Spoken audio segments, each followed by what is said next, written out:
every need. You satisfy me with your love, and all I have in you is more than enough.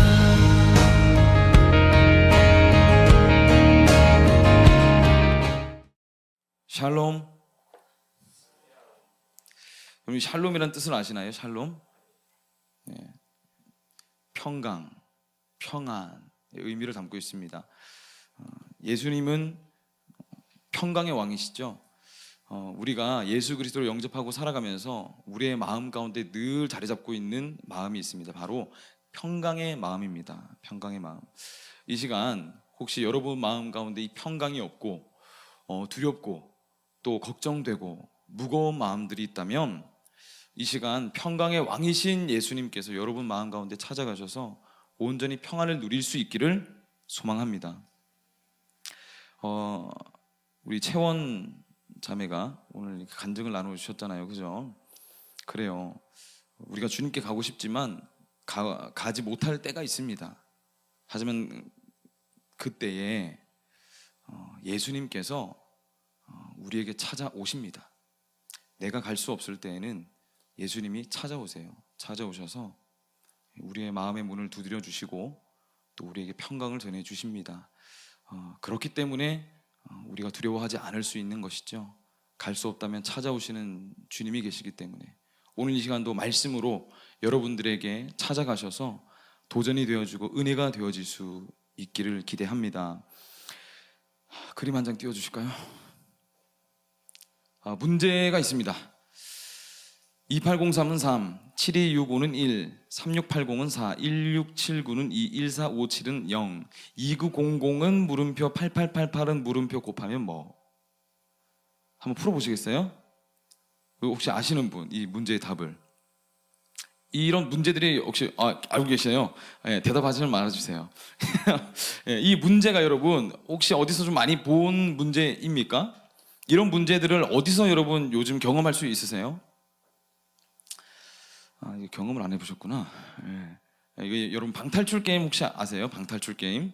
네, 그래요. 방탈출 게임에 가면 이제 게임 하러 가면 아무것도 안 보이는 이제 이 안대를 쓰고 이렇게 다 어깨를 잡잖아요. 이렇게 해서 이제 어두컴컴한 이 방으로 들어갑니다. 그러면 이제 거기에 있는 모든 단서들을 총동원해가지고 방을 탈출하는 제한 시간 내에 이제 그런 게임이 있죠. 예, 아주 그 문제를 풀었을 때 오는 이 굉장한 이 기쁨, 희열감, 그런 것들이 있어요. 살다 보면 여러분 우리 인생이 됐어요. 내려주세요. 그러니까 문제는 여러분 집에 가서 계속 풀어보시고 고민하시고 우리 인생이 여러분 이렇게 살다 보면 탈출하고 싶은 때가 이제 있습니다. 삶에 너무 어떤 버거운 문제들이 다가와서 이 삶에서 좀 내가 좀 탈출하고 싶다, 좀 벗어나고 싶다라는 마음이 느껴질 때가 있을 거예요. 신앙생활도 마찬가지입니다. 지금까지 그렇게 별다른 어려움 없이 잘 이렇게 살아왔는데 어느 날 이 신앙의 벽에 탁 하고 부딪힐 때가 있어요. 어디로 나가야 될지, 어떻게 나가야 될지, 사방이 막힌 듯한 답답함이 느껴지는 그런 벽이 우리 앞에 다가올 때가 있습니다. 삶의 벽일 뿐만 아니라 신앙의 벽. 그럴 때 여러분은 어떻게 해결하시나요? 그래도 여러분 이 방탈출 게임처럼 우리가 어떻게 좀 문제를 씨름해서 풀 수 있다면 그 방을 나갈 수라도 있으면 좋으련만 현실은 또 그렇지 않죠. 뾰족한 수가 생각나지 않을 때가 많습니다.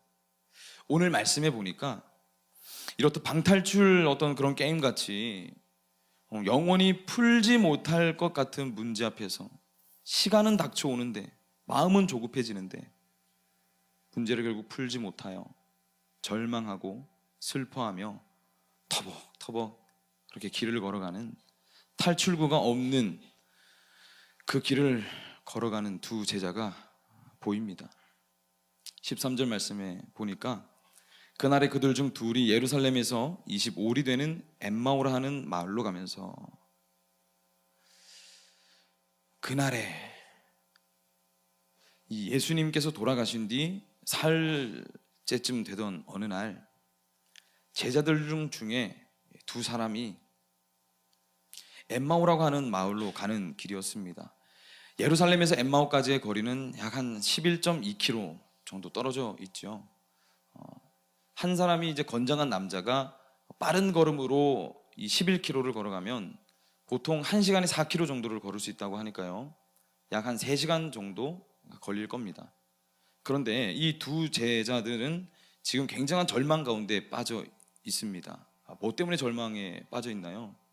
그들이 그렇게 기다리고 고대하던 예수님께서 죽으셨습니다. 모든 소망을 다 잃어버렸어요. 굉장히 절망 가운데 빠져 있습니다.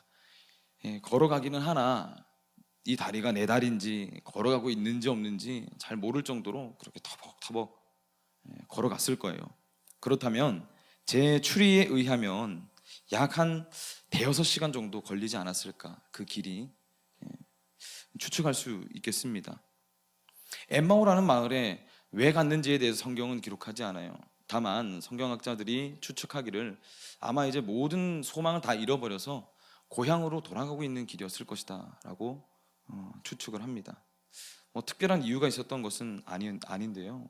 어찌되었든 이 길을 걸어가면서 14절 말씀을 보니 이 모든 된 일을 서로 이야기하더라 라고 얘기합니다. 지금까지 본인들이 예수 그리스도를 따르면서 눈으로 보았던 많은 일들, 죽은 자가 살아나고 병든 자가 치유되고 소외된 자가 다시 하나님 앞에 주목받는 인생으로 변화되어지는 것들, 그리고 예수 그리스도께서 십자가 그 골고다 언덕을 올라가셨던 그 길, 숨어서 벌벌 떨면서 어딘가에서 예수 그리스도를 지켜보고 있었겠죠. 그리고 십자가에 달리셔서 돌아가시고 장사되어지는 것까지 이 두 제자들은 그 11km의 길을 걸어가면서 이런저런 예수 그리스도에 대한 이야기를 주고받고 있었습니다. 15절에 보니 그들이 서로 이야기하며 문의할 때에 예수께서 가까이 이르러 그들과 동행하시나. 그런데 여러분, 이렇게 이 두 사람이 터벅터벅 길을 걸어가고 있던 그때에 부활의 주님께서 이 두 제자들에게 찾아오십니다. 그리고 함께 그 길을 걸어가세요. 그런데 동행하시나. 16절에 보니 그들의 눈이 가려져서 그인 줄 알아보지 못하거늘. 여러분, 아마 15절에 이 두 제자들이 예수님이 예수님인 줄 알아보셨다면 16절은 다르게 기록되었을 겁니다. 온갖 감탄사가 다 나왔겠지요. 아이고, 주님이 드디어 우리에게 절망의 우리를 찾아오셨느니라, 뭐 이런 식으로, 뭐 대박이 터졌느니라, 뭐 난리가 났느니라, 뭐 이런 말씀들이 기록되었겠지요. 그러나 그인 줄 알아보지 못했다라고 얘기합니다. 여러분, 예수님께서 예언대로 구약 성경에 기록되어진 대로 십자가에서 돌아가셨고 또 말씀대로 부활하셨습니다. 죽은 자의 산자로서의 첫 열매가 탄생되었지요. 이 모든 것들이 말씀대로 되어졌습니다. 그런데 상황과 환경은 이미 말씀대로 되어지고 준비되어졌는데 이것을 보고 받아들여야 할 사람들, 부활을 목격한 사람들이, 그 부활의 사실을 전해야 할 사람들이 여전히 그것을 알지 못한 채로 있었다는 거예요. 예수님은 이미 살아나시고 부활하셔서 그들 곁에 계신데도 알아보지 못했습니다. 제자들은 여러분 하나같이 무슨 말 같지도 않은 소리를 하느냐라고 의심하고 있었고, 또 예수 그리스도가 십자가에 못 박힐 때 우리가 나누었던 것처럼 3번을 부인하였던 베드로는 그 무덤에 달려가서 무덤이 빈 것을 보더니 예수님께서 살아나셨다라고 얘기하기는커녕 기이히 여기며 또 조용히 집으로 돌아갑니다. 하나같이 여러분, 우리가 지금 이 말씀을 보고 있으면 너무 이상한 행동들을 하고 있어요. 오늘 본문의 두 제자들도 바로 옆에 예수님이 오셨는데 바로 옆에 예수님이 예수님인 줄을 알지 못하고 있어요. 눈이 가려졌다라고 얘기합니다. 여기서 말하는 눈이 가려졌다라는 것은 그들의 어떤 육신적인 눈, 시력을 잃어버린 것이 아니라 그들의 영적인 눈이 가려졌기 때문에 예수를 알아보지 못했다라고 얘기하고 있습니다. 이 두 제자들이 앞뒤를 분간 못하는 데는 또 이유가 있겠죠. 자기들이 그토록 바랐던 예수를 잃어버렸지 않습니까? 얼마나 큰 절망 가운데 있었을까요? 당시 유대인들 전체가 다 예수를 따랐던 모든 무리들이 상상할 수 없을 정도의 절망을 느끼고 있었을 겁니다. 여러분들은 이런 절망 가운데 빠져보신 적 있으세요? 전혀 이해할 수도 없고 이건 하나님의 뜻이 아닐 거야 라고 믿고 싶은 그런 절망 가운데 빠진 경험 말입니다. 저는 제 어머니가 쓰러지셨을 때 제 삶의 가장 큰 절망을 경험했어요. 누구보다도 하나님을 잘 섬기고 하나님을 잘 따르고 무슨 일이 있어도 주의 종의 편에 섰던 저희 어머니인데 어느 날 쓰러지셔서 의사로부터 들리는 말은 이제 하루를 넘기지 못할 것이니 장례를 준비해라 라는 말을 들었습니다. 아무것도 보이지 않았어요. 그때가 제가 이제 고3 때였는데, 그런데 여러분 명백한 사실로 바라보건대 저도 이 두 사람의 제자들도 절망으로 끝나지 않았습니다. 왜 그런가요? 그 문제가 해결되었기 때문에. 문제는 해결되었죠. 예수님께서 부활하셔서 다시 저의 곁에, 이 두 제자의 곁에 오셨기 때문입니다. 이제는 이전보다 더 확실하게 우리를 다스릴 분으로 부활의 몸을 입고 오셨어요. 그렇기 때문에 절망으로 끝나지 않는다는 겁니다. 제 어머니도 여러분 그날을 기점으로 돌아가시지 않으셨어요. 참 감사한 일이죠. 하나님의 은혜로 정말로 기적같이 살아나셨고, 살아나셨을 뿐만이 아니라 당시에 이제 저희 어머니 곁을 지키던 이제 의사들이 다 같이 경악을 금치 못했을 정도로 빠르게 정상으로 회복되어졌어요.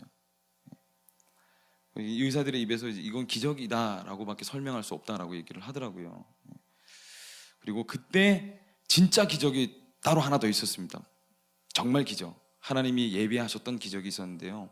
그것이 뭐냐면 그날에 저희 아버지가 주님께로 돌아왔습니다. 그날에 눈앞에서 죽었던 사람이 살아나니까 어떻게 예수를 안 믿을 수 있겠어요. 예수님께로 돌아왔습니다. 때로 여러분 이해되지 않는 일들이 우리의 삶 가운데 일어날 때가 있습니다. 있어요. 절망 가운데 우리가 빠질 때가 있고요. 또 무던히 반복되는 일상 가운데 영적인 어떤 침체를 경험할 때가 있습니다. 그러나 여러분, 이 절망이라는 것은 우리가 예수를 알지 못했을 때로 족합니다. 예수 그리스도를 알고 여러분 우리가 영접했다면 우리가 어떤 가운데 있더라도 절망이 우리를 집어삼키지 못해요. 제가 서두에 여러분에게 말씀드리지 않았습니까? 우리가 샬롬을 외칠 수 없을 때 샬롬의 주인 되시는 분께서 우리에게 오신다고 말이에요. 그렇기 때문에 절망으로 끝날 수가 없는 겁니다. 우리에게는 부활의 주님께서 지금 이 시간도 우리와 함께 하고 계세요. 이 세상에서 아무리 우리가 고생하고 심지어 죽음이 우리를 갈라놓는다 할지라도 우리는 더 이상 죽음의 비극으로 우리 인생이 끝나지 않는다는 겁니다. 그래서 여러분 어떤 일이 우리에게 닥쳐와도 담대할 수 있는 거예요. 17절 말씀입니다. 예수께서 이르시되 너희가 길 가면서 서로 주고받고 하는 이야기가 무엇이냐 하시니 두 사람이 슬픈 빛을 띠고 머물러 섰더라. 부활의 주님이 눈앞에 있는데도 기뻐하지 못하고 도리어 슬픔의 빛을 띠고 있는 제자들을 보게 되죠. 부활의 주님이 우리와 지금 함께하고 계신데도 우리는 왜 오늘도 슬퍼할까요? 아이러니합니다. 뭐가 잘못된 걸까요? 제자들에게 어떤 영적인 어둠이 있었는지, 어떤 문제가 있었는지, 왜 그러는 것인지 우리가 자세하게 알 수는 없으나 눈앞에 예수를 못 알아보고 있다는 것으로 볼 때 이 두 제자들은 문제가 있는 것이 분명해 보이죠. 제가 여러분들에게 여러분 삶에 문제가 찾아왔다는 것을 진단할 수 있는 기준을 지금 한번 제공해 드려 보겠습니다. 한번 이 기준을 따라 한번 생각해 보세요. 예전만큼 여러분 기도가 잘 안 된다, 그리고 말씀이 잘 안 읽어진다, 예배를 드리는 것이나 기타 청년들이 행하는 여러 행사나 프로그램에 참여할 의지가 사라지고 있다. 제가 확신하건대 슬픈 빛이 우리 안에 있기 때문에 그렇습니다. 진리의 빛이 아니라 슬픔의 빛이 우리를 비추고 있다는 거예요. 여러분들이 외부의 어떤 문제들로 인해서 지치고 힘든 것 같잖아요. 사실 그게 아니에요. 그게 아닙니다. 문제가 와서 힘들고 어려운 게 아니에요. 우리에게는 언제나 문제가 있었어요. 특별히 더 큰 문제가 오거나 해서 우리가 좌절하거나 절망되는 것이 아니라 신앙생활에 열심히 사라졌기 때문에, 하나님 앞에 열심 내는 것을 그만두었기 때문에, 하나님 앞에 달려나가기를 내가 스스로 멈추기를 선택했기 때문에 힘듦이 느껴지는 거예요. 외부에 문제가 생겨서 그게 문제가 아니라 내 영적인 생활이 게을러지고 여러분 나태해지면 그때부터 문제가 문제로 보이는 거예요. 그리고 힘듦이 힘듦으로 다가오는 겁니다. 그래서 힘들어져요. 슬픈 빛을 띠게 됩니다. 18절입니다. 그 한 사람인 글로바라 하는 자가 대답하여 이르되 당신이 예루살렘에 체류하면서도 요즘 거기서 된 일을 혼자만 알지 못하느냐. 예수님의 사역이 온 땅에 두루 알려져서 모르는 사람이 없을 정도인데 왜 너만 모르느냐고 얘기하는죠. 그 정도로 이번 예수님의 이 사역이라는 것은 아주 센세이션한 사역이었어요. 어마어마한, 어메이징한 사역이었습니다. 더 아는 단어가 없어서 못 갖다 붙이겠는데요. 어쨌든 굉장한 사역이었습니다. 예수님의 사역은 2000년 전에 그 사역이 오늘까지도 여러분 이 사람을 살리는 생명으로 다가오는 일들을 진행되어지고 있어요. 지금도 우리 안에서도, 여러분의 삶에서도, 제 삶 가운데서도. 이건 여러분 말로 설명할 수 없는 일인 겁니다. 그래서 여러분 왜 너만 모르느냐라고 제자들이 예수님에게 얘기를 하고 있는 거죠. 19절에 이르시되 무슨 일이냐 예수님이 묻습니다. 그러자 제자들이 대답하지요. 나사렛 예수의 일이니 그는 하나님과 모든 백성 앞에서 말과 일에 능하신 선지자이거늘 말뿐만이 아니라 행함에서도 놀라운 능력을 나타내신 분이시다. 듣고 끝나는 것이 아니라 듣고 행하는 데까지 나아가셨고, 말씀만 하고 끝나는 것이 아니라 말씀대로 살아가시는 분이 곧 예수 그리스도이셨다. 이것을 가장 큰 가치로 제자들이 얘기하고 있습니다. 그리스도인에게 있어서 가장 큰 가치가 무엇이라고 생각하시나요? 말한 대로 행하며 살아가는 것, 들은 대로 행하며 살아가는 것. 그리스도인은 여러분 그렇게 살아갈 때에 능력이 나타나는 거예요. 듣고 아무것도 하지 않으면 능력이 나타날 수가 없겠죠. 예수 그리스도인이라면, 우리가 그리스도인이라면 들은 대로 행하며 살아가야 됩니다. 그래야 세상 사람들이 우리를 봤을 때 뭔가 좀 다른데? 라고 느끼는 거예요. 그들도 영적인 존재거든요. 느끼게 되어 있습니다. 예수님께서 19절을 통해서 무슨 일이냐 다시 한 번 더 물으세요. 반복해서 물으십니다. 우리도 여러분 그렇잖아요. 잊어버린 것을 기억나게 하려면 다시 찬찬히 되짚어 봐야 됩니다. 반복해서. 은혜도 여러분 마찬가지예요. 늘상 보던 말씀, 이거 우리가 지금 누가복음을 보고 있는데 이 신약 성경을 한번 읽어보겠다고 작정한다면 적어도 누가복음까지는 갑니다. 네, 누가복음까지. 이거 얼마나 수없이 읽었겠어요, 이거를. 네. 늘상 보던 말씀인데 볼 때마다 예배를 통해서 또 말씀을 들을 때마다 하나님께서 여러분에게 다가가셔서 늘 새로운 은혜를 공급해 주십니다. 아, 그랬었지. 잊어버렸던 은혜를 회복시켜 주세요.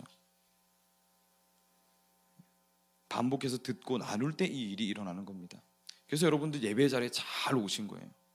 주일날 여러분 예배 자리를 지킨다는 것이 그래서 너무 중요합니다. 너무 중요해요. 내가 아무리 정말 지치고 쓰러지고 좌절하고 절망 가운데 있더라도 이 예배의 자리만 여러분 지키고 있을 수 있다면 회복될 수 있어요. 회복될 수 있습니다. 근데 이 자리를 떠나면 우리가 기도해야죠. 우리가 중보해야 됩니다. 이 떠난 자들을 위해서. 그래서 여러분 캐캐 묵은 성경책으로 여러분들 성경책을 그렇게 만들지 마시고 반들반들 이렇게 될 때까지 성경책을 이렇게 막 계속 들다 보시길 바랍니다. 그리고 말씀을 듣기를 사모하시기를 바라요. 우리 안에 뭐 특별히 고고학자가 되려는 그런 달란트를 가지고 계신 분이 아니시라면 성경책이 우리 집안의 어떤 유물이나 그런 화석으로 만드는 그런 작업을 여러분 오늘로부터 그치시기를 축복합니다. 20절입니다. 우리 대제사장들과 관리들이 사형 판결을 넘겨주어 십자가에 못 박았느니라. 대제사장들과 관리들이 예수를 죽이게 한 책임이 큰 사람들이라는 거예요. 누가복음을 기록한 누가가 이것 20절을 통해서 고백하는 겁니다. 십자가에 예수 그리스도를 십자가에 못 박은 사람들은 대제사장들과 관리들이었다. 그들의 책임이 가장 크다라고 얘기를 하는 거예요. 근데 저는 이 20절을 보면서 저에게 이렇게 들려져 왔습니다. 바로 네가 예수를 못 봤는데 동참한 사람이다 라고 말이에요. 여러분, 우리는 이 책임에서 한 사람도 벗어날 수 없는 그 책임을 가진 사람들입니다. 예수님께 빚진 베드로의 그 마음, 3번을 부인하여서 빚진 자의 마음이 있었던 그 마음, 우리의 젊음과 시간과 열정을 하나님께 온전히 드리지 못함에 대한 빚진 마음이 있어야 합니다. 가장 빛나던 때에 예수님과 동행하지 못했음에 빚진 마음이 있어야 돼요. 우리의 삶에 있어서 가장 빛나는 때가 언제입니까? 오늘이죠. 오늘. 내일이 지나면 가장 빛나던 때가 또 지나가고 또 새로운 빛나는 때가 또 다가옵니다. 여러분들, 청춘의 때는 인생에 있어서 가장 빛나는 때예요.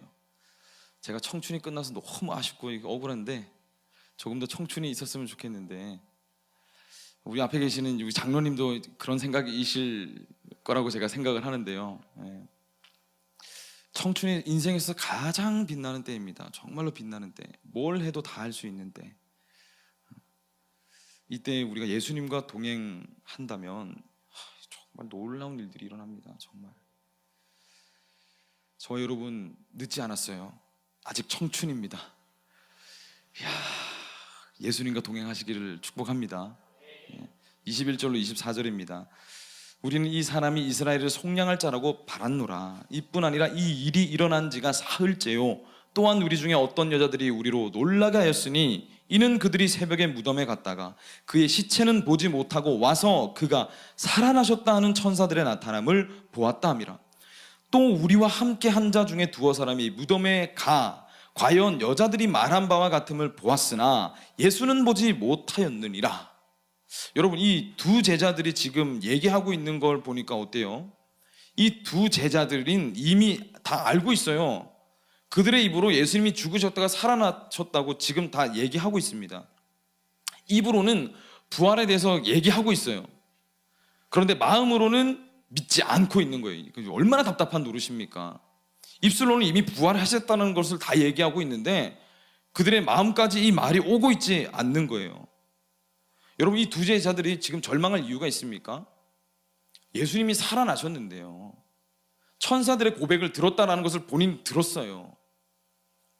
무덤에 직접 가보니까 여자들이 말한 것처럼 예수는 보지 못하였다라는 것을 본인의 입술로 다 얘기하고 있습니다. 알고 있어요. 다, 전부 다. 그럼에도 믿지 못하고 있어요. 살아났다라고 본인이 스스로 얘기하고 있는데 슬픔의 빛을 띠고 있다라는 겁니다. 우리는 예수님이 살아나셨고 우리를 통해서 기적을 베푸시고 오늘도 우리를 일으키시길 원하시고 오늘도 우리에게 샬롬의 주님으로 오셔서 우리에게 평강을 주시기를 원하신다라는 것을 우리가 머리로는 알고 있는데 우리의 얼굴과 우리의 마음은 여전히 슬픈 빛을 띠고 있어요. 왜 이런 겁니까, 여러분? 왜 마음으로 믿지 않느냐는 거죠. 예수님이 이미 살아나셔서 오늘도 살아계셔서 우리의 마음 가운데 평강의 주님으로 오신다라고 우리가 입술로도 고백하고 찬양에서도 주 예수 그리스도를 고백하고 예배하고 영광 올려드리고 하군데도 우리의 마음은 여전히 믿지 못하여 슬픈 빛을 띠느니라. 너무 아이러니한 인생을 살아가고 있는 겁니다. 우리가 예수님이 기적을 베푸시지 않으셔서 예수님이 오늘도 기적을 베푸신다, 그건 억지예요. 그게 억지가 아니고요, 살아계신 예수님을 우리의 입술로 고백하지만 마음으로 믿지 않는 우리가 더 억지를 부리고 있는 거 아닐까요? 왜 여러분 이 두 제자들이 믿지 못할까요? 예수님이 부활하셨는데 왜 알지 못할까요? 이 제자들에게는 여러분, 이 제자들이 원하는 것이 무엇인 줄 아세요? 이 제자들이 원하는 바는 내 옆에서 숨쉬고 생생하게 살아계시는 예수님을 원하는 겁니다. 여러분들도 그런가요? 예수님이 정말로 내 옆에서 살아 숨쉬고 숨소리가 뭐 이렇게 들리고 막 귓전에 막 들리고 막 귀에다가 예수님이 내가 너를 사랑한다, 너 일어나. 도마에게 예수님이 찾아가셔서 그래 하셨던 것처럼 모든 제자들이 예수가 살아나셨음을 고백하고 찬양할 그때에 도마는 의심했잖아요. 내 두 눈을 똑똑히 목격하기 전에는 저는 믿지 않습니다. 그때 예수님께서 다가가셔서 창자국에 손을 대어보라.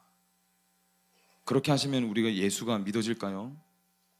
그런 일이 있었으면 참 좋겠는데요. 저도 그런 일이 지금까지 일어나지 않은 걸 보니 아직 조금 더 기다려야 될 것 같습니다.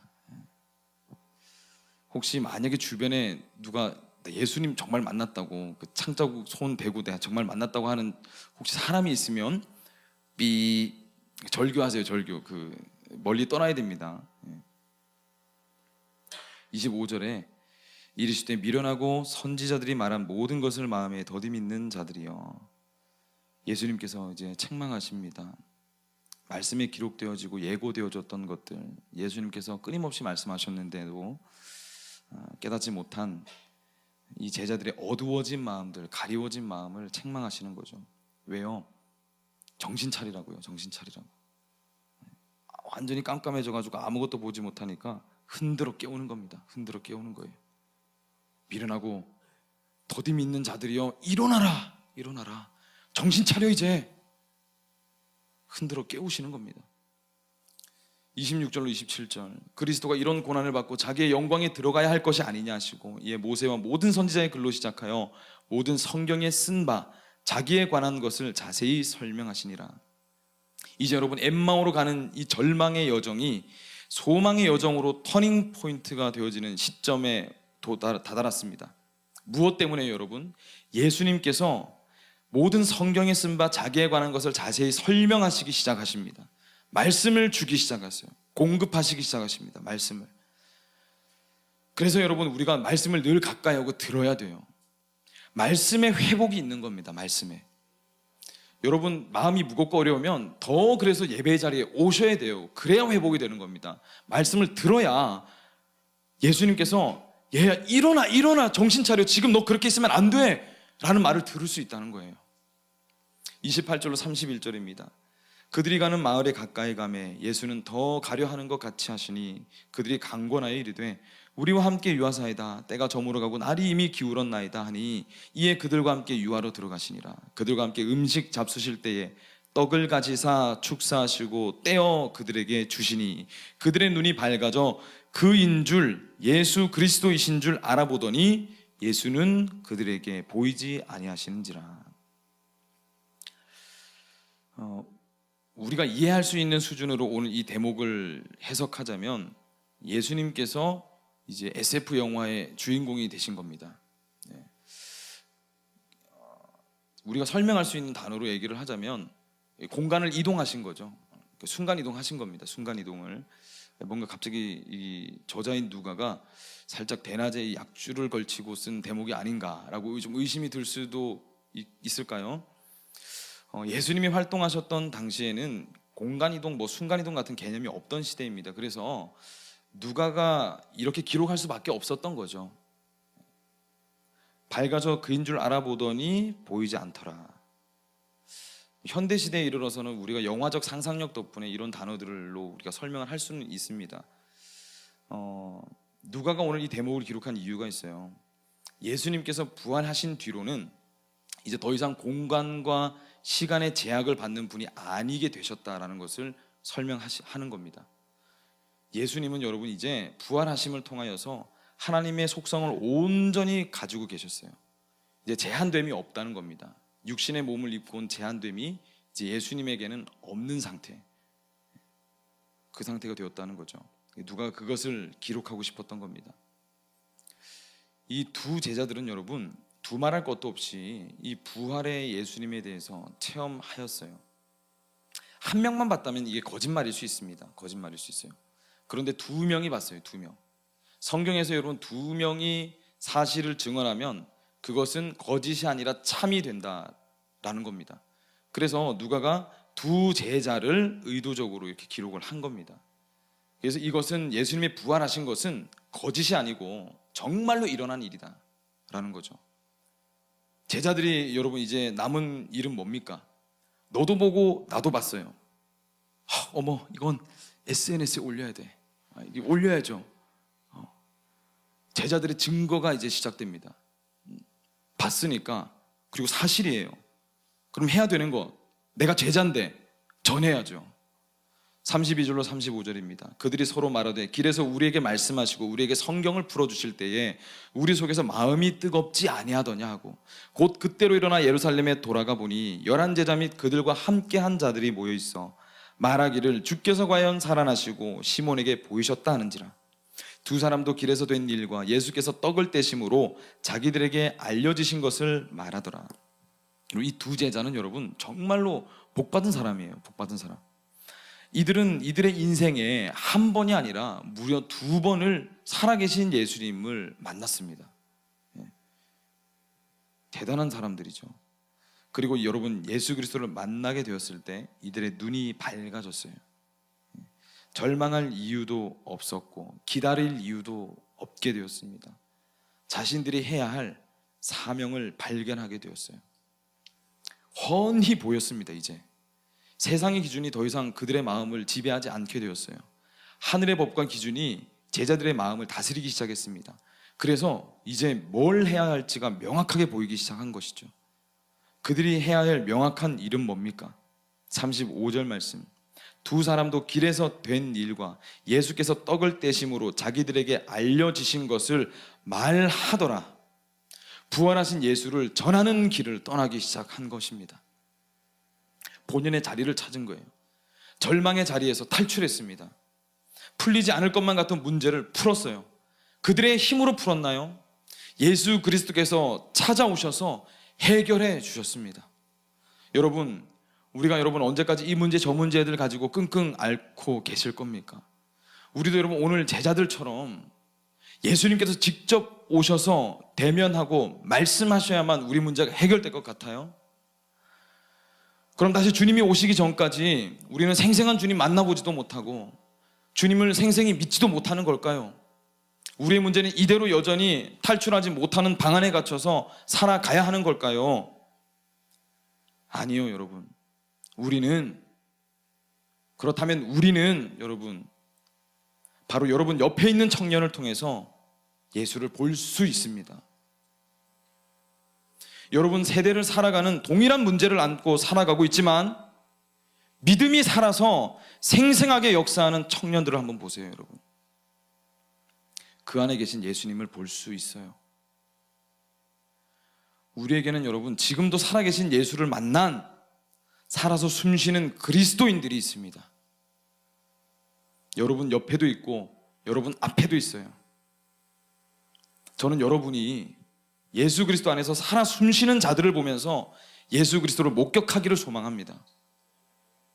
나와 똑같은데, 나하고 별반 다를 바 없는데, 나보다 좀 못한 것 같은데 삶이 살아서 역동 있게 움직이고 문제를 뛰어넘고 초월하고 나와 동일한 문제를 가지고 있음에도 걱정하지 않고 염려하지 않고 기도로 돌파해 나가는 청년들, 그리스도인들이라고 불리는 청년들을 보면서 여러분 우리가 의아해하고 궁금해하고 도전받기를 원합니다. 그리고 그 안에 오늘 여러분에게 손 뻗고 있는 예수 그리스도를 볼 수 있기를 또한 소망합니다. 절망에서의 탈출, 문제에서의 탈출은 여러분 다른 방법이 없어요. 예수 그리스도를 만나서 예수 그리스도로부터 말씀을 듣고 말씀을 나눌 때 우리의 마음이 뜨거워지게 되고, 우리의 마음이 뜨거워질 때 그 갇혀있던 방에서 탈출할 수 있습니다. 오늘도 여러분 살아 숨쉬는 예수님의 증인이 정말 더 필요합니다. 하나님의 말씀대로 살아내는 청년이 더 필요해요. 더 많아야 됩니다. 눈 씻고 찾아봐도 찾아보기 힘든 그리스도인이 아니라 내가 눈을 들어 조금만 옆을 보면 말씀대로 살아가는 청년들이 보여야 돼요. 그래야 소망을 잃어버린 그 청년이 하나님의 뜻대로 살아가는 그 청년을 보고 도전을 얻어서 쟤는 뭐가 다를까? 제 안에는 뭐가 있을까? 궁금해하고 도전을 얻고 나도 저렇게 되었으면 좋겠다 할 수 있는 겁니다. 저는 여러분들이 그런 증인들이 되었으면 좋겠습니다. 사순절 가운데 살아가고 있어요. 하지만 우리는 여전히 부활의 주님을 만난 사람들입니다. 여러분 좌절하지 마시고 절망하지 마세요. 여러분의 모든 것을 아시고 동행하시는 예수 그리스도의 손을 잡으십시오. 탈출은 먼 곳에 있지 않습니다. 세상적인 방법에도 있지 않아요. 예수 그리스도를 만나고 예수 그리스도의 증인으로 세워지시기를 바랍니다. 탈출은 문제의 해결에 있는 것이 아니라 그리스도인으로 세워짐에 있습니다. 예수의 사람으로 세워지시는 은혜가 오늘 이 시간 저와 여러분에게 더 크게 부어지고 임하기를 소망합니다.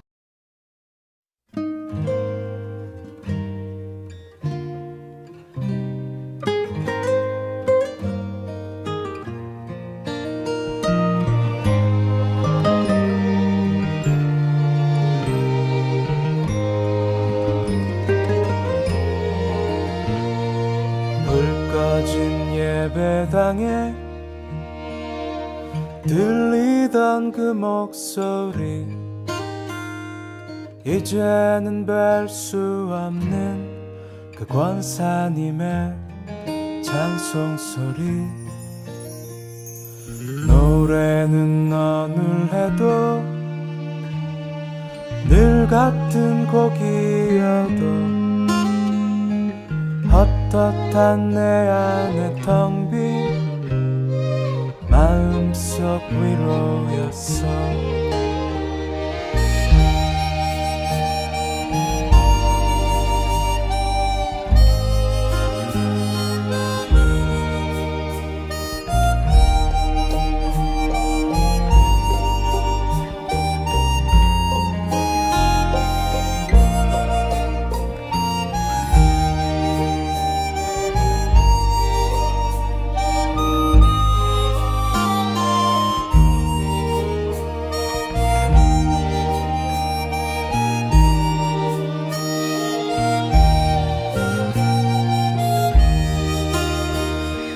그렇듯 노래는 내게로 와 날 지나쳐 흐르는 동안 저기 저 망치의 깃발처럼 내 일상에 나부끼고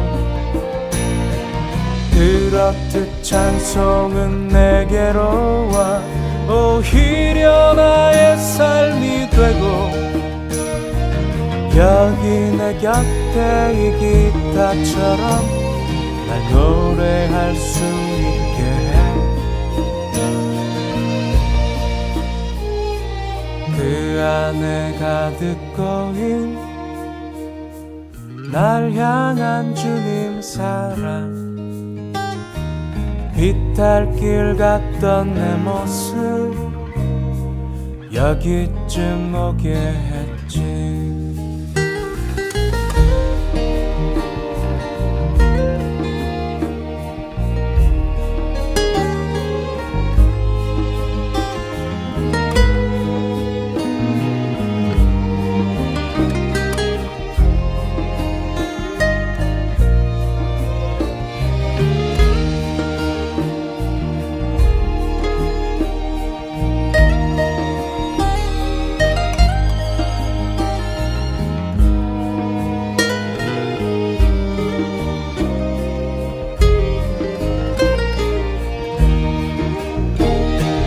그렇듯 노래는 내게로 와 날 지나쳐 흐르는 동안 저기 저 망치의 깃발처럼 내 일상에 나부끼고 그렇듯 찬송은 내게로 와 오히려 나의 삶이 되고 여기 내 곁에 이 기타처럼 날 노래할 수 있게 해. 한 잔씩 넘길 때면 내 삶이 그 안에 있고 찬송이 내 안에 있어 날 울고 또 웃게 하지.